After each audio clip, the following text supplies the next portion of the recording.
जी बिस्मिल्लाहिर्रहमानिर्रहीम। My dear student, I hope you will be alright. आप सब खैर खैरियत से होंगे और जो फिजिक्स की तैयारी है, फिजिक्स प्रिपरेशन है, वो अच्छे तरीके से कर रहे होंगे। आज हमारी सीरीज की तीसरी वीडियो है और आज हम ये जो वीडियो है ये बहुत ही ज़्यादा इम्पोर्टेंट वीडियो है।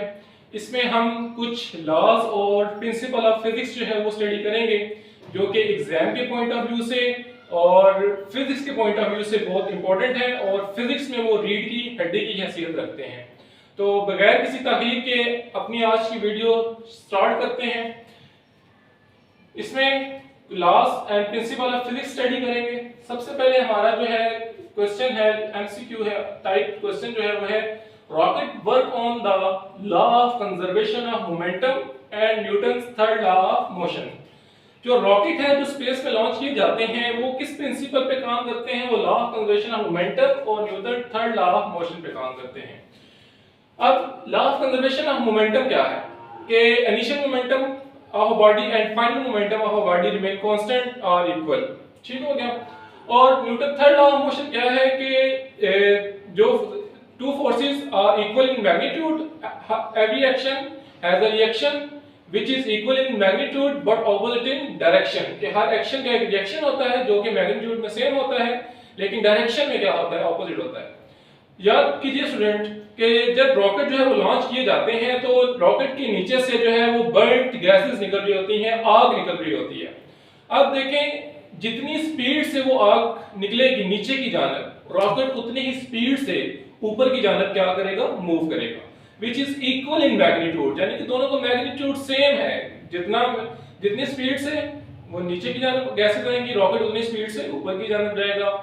और which is but opposite in direction, जबकि इनकी जो डायरेक्शन है वो क्या है? ऑपोजिट है। वो नीचे की जानब आ रही है और रॉकेट जो है वो ऊपर की जानब मूव कर रहा है। तो ये रॉकेट जो होता है वो न्यूटन थर्ड लॉ पे क्या करता है? बेस करता है।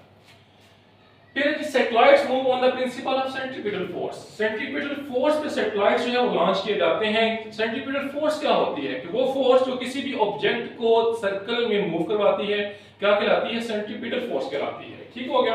अब लेट्स सपोज कि हमारे पास ये अर्थ होगी और ये हमारे पास एक ऑर्बिट हो गया जहां पे हमने इस सैटेलाइट को क्या करना है? लॉन्च करना है। तो जब यहाँ पे लॉन्च करेंगे तो हम सबसे पहले ये देखेंगे क्या इस जगह पे नेसेसरी सेंट्रीपिटल फोर्स मौजूद है कि नहीं। अगर सेंट्रीपिटल फोर्स यहाँ पे मौजूद होगी तो हम यहाँ पे सैटेलाइट को लॉन्च करेंगे। अगर सेंट्रीपिटल फोर्स यहाँ पे मौजूद नहीं होगी तो हम लॉन्च नहीं करेंगे। उसमें ग्रेविटेशनल फोर्स को भी देखा जाता है कि ग्रेविटेशनल फोर्स है वो नीचे की जानब उसको अपनी जानब जमीन की जानब ऑब्जेक्ट को खींचती है, उसको भी देखेंगे। और यहाँ पे सेंट्रीपिटल फोर्स को भी देखेंगे कि सेंट्रीपिटल फोर्स यहाँ पे बॉडी को सैटेलाइट को मुहैया हो रही है कि नहीं। फिर जाके हम क्या करेंगे? यहाँ पे सैटेलाइट जो है वो लॉन्च करेंगे। ऑर्बिट में मूव करने के लिए सेंट्रीपिटल फोर्स की जरूरत होती है। सेंट्रीपिटल फोर्स की डेफिनेशन लीजिए, the force which compels a body to move in a circular path. Third one है equation of continuity based on law of conservation of mass. Equation of continuity जो आपने first year chapter number 6 में पढ़ी, जिसमें आप fluid flow पढ़ते हैं, पानी पाइप के जरिए एक जगह से दूसरी जगह मूव करता है। वो इक्वेशन ऑफ कंटिन्यूटी किस पे बेस करती है? Law of conservation of mass पे बेस करती है। फोर्थ वन है हमारे पास Bernoulli equation based on the law of conservation of energy. Bernoulli equation भी आपने पढ़ी, चैप्टर नंबर 6 में पढ़ी। बड़ा इंपॉर्टेंट चैप्टर है, बड़ा इंपॉर्टेंट क्वेश्चन है, लॉन्ग क्वेश्चन है। Bernoulli equation based on the law of conservation of energy. जो बर्नौली इक्वेशन है वो किस पे बेस करती है? Law of conservation of energy पे बेस करती है। फर्स्ट वन है हमारे पास Hooke's law used in simple harmonic motion. F is directly proportional to x। Hooke's law क्या है? जो आप सिंपल हार्मोनिक मोशन में स्टडी करते हैं, किसमें? मास अटैच्ड टू स्प्रिंग, स्प्रिंग से बने हुए मास की मोशन में, एंड उसके बाद सिंपल पेंडुलम में, सादा पेंडुलम की मोशन में। उसमें क्या है हमारे पास? F is directly proportional to x। कि F जो है वो डायरेक्टली प्रोपोर्शनल है डिस्प्लेसमेंट के। जितना ज्यादा आप फोर्स लगाएंगे उतना ज्यादा डिस्प्लेसमेंट जो है वो कवर होगा। अब देखिए लेट्स सपोज कि हमारे पास ये स्प्रिंग हो गया, उसके साथ एक मास m जो है वो बंधा हुआ है। अब हम क्या करेंगे कि जितनी फोर्स है हम इसे दूर लेके जाएंगे, जितनी फोर्स इसके ऊपर लगाएंगे, खींचेंगे, उतना ज्यादा ये क्या करेगा? डिस्टेंस x कवर करेगा। और जितनी कम फोर्स होगी उतना कम ये डिस्टेंस कवर करेगा। जैसे कि हमारे पास रबड़ होता है, रबड़ को हम हल्का सा अगर खींचें, कम फोर्स लगाएं तो वो कम स्ट्रेचनेस आएगी उसमें। अगर आप फोर्स ज्यादा कर देते हैं उसमें स्ट्रेचनेस जो होगी वो ज्यादा होगी, यानी कि उससे जो डिस्प्लेसमेंट है, फासला है, वो क्या हो गया? ज्यादा हो गया। इस वजह से F is directly proportional to x। Force कम होगी फासला कम, फोर्स ज्यादा होगी तो फासला ज्यादा। Lenz law based on the law of conservation of energy. Lenz law जो करंट से रिलेटेड है इलेक्ट्रोमैग्नेटिक इंडक्शन में, कि करंट जो है जब प्रोड्यूस होता है वो अपनी ही कॉज को क्या करता है, अपोज करता है।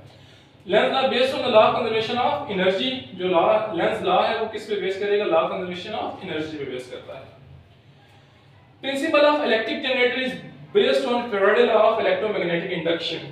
इलेक्ट्रिक जनरेटर जो है जो हमारे घरों में या डिफरेंट मशीनरी में या इंडस्ट्री वगैरह में यूज होते हैं, आपने देखे ही होंगे। जो इलेक्ट्रिक जनरेटर है वो किस पे बेस करते हैं, Faraday law of electromagnetic induction पे बेस करते हैं। बड़ा इंपॉर्टेंट एमसीक्यू है। और ये जो लेंज लॉ वाला है ये लास्ट टाइम जो है आपके फिजिक्स लेक्चर के टेस्ट में भी आया था कि लेंज लॉ किस पे बेस करता है, law of conservation of energy पे। लेंज लॉ, बर्नौली इक्वेशन और इक्वेशन ऑफ कंटिन्यूटी अक्सर जो है वो पूछे जाते हैं। लास्ट है हमारा transformer works on the principle of mutual induction. जो ट्रांसफार्मर है जो इलेक्ट्रिसिटी सप्लाई करते हैं हमारे घरों को, हमारी इंडस्ट्री को, वो किस प्रिंसिपल पे काम करते हैं, म्यूचुअल इंडक्शन। म्यूचुअल इंडक्शन बाहमी जो है राबता होता है, यानी कि हमारे पास दो कॉइल्स होती हैं, आपने ट्रांसफार्मर में पढ़ा होगा।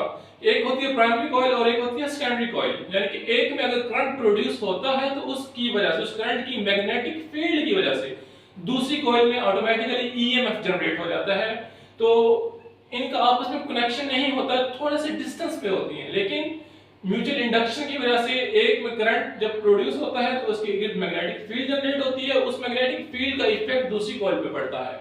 तो इस वजह से एक से जो करंट है वो दूसरी में जनरेट होता है, दूसरी में ईएमएफ जनरेट होता है एक के करंट की वजह से। तो इसको हम क्या कहते हैं, म्यूचुअल इंडक्शन, यानी कि दोनों का जो बाहमी रिलेशन है।